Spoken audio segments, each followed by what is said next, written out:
Focus on Ag is brought to you by Terry County Tractor. Hey, welcome back. In this week's Focus on Ag, we're taking a look at what's going on in the agricultural markets. KCBD News Channel 11's Patricia Perry joins us with an expert and an update on what's going on with cotton and cattle. Patricia? Hey there, yeah, this week for Focus on Ag, we're going to take a look at kind of what's been going on in the market, kind of what we might be able to expect. And so today I'm joined with Darren Hudson from Texas Tech. Thanks for being able to sit down with me and talk to me about this. Thanks for having me on today. Of course, yeah. So we'll get right into it. First, everyone's interested about what cotton's going to do, kind of king cotton in this area. So what do you expect from the cotton market whenever we see these harvest numbers kind of go down and everything? Well, so I think, what we expect to see harvest-wise is not the catastrophe that we had last year, but certainly not widespread good news this year. So the numbers will be down. They're reflected in the USDA projections. If we look forward in pricing, most of that has been priced into the market. What would happen is if we had an unexpectedly low harvest, we might see a bump in price. But the short crop's probably already priced into where we're at today. Looking forward, demanders are soft on cotton at the moment, and so that's reflected in, even though we have a shorter crop, we're not getting a lot of upward pressure on price as a result of that. And unless we see sort of an unexpectedly short crop, we don't expect to see a huge change in prices going forward. Been trading in about the same range now for several weeks.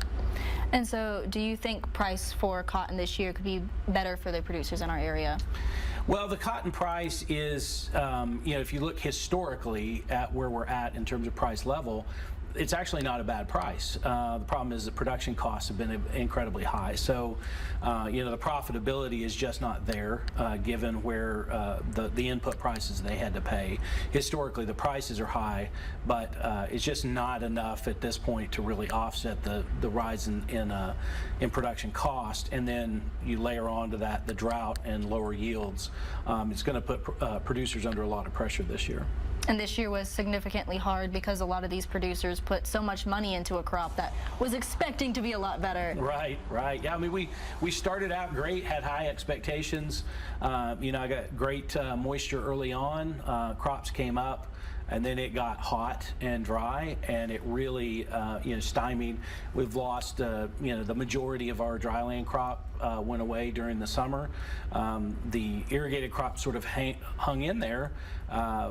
Not great, but not horrible, but it was costing them a lot of money putting water on a crop to try to keep it alive.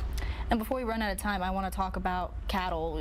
You said it train wrecked recently. Kind of what are we looking at now? Well, the cattle prices were good. They've been good for quite a while. Not quite sure what happened, whether it was sort of the political uncertainty of the speaker, sort of jitters in the oil market, but we saw a pretty significant drop in cattle markets during the week, and it remains to be seen whether that's sort of a demand scare or just a market reaction to some of the other things that are going on and traders taking profits.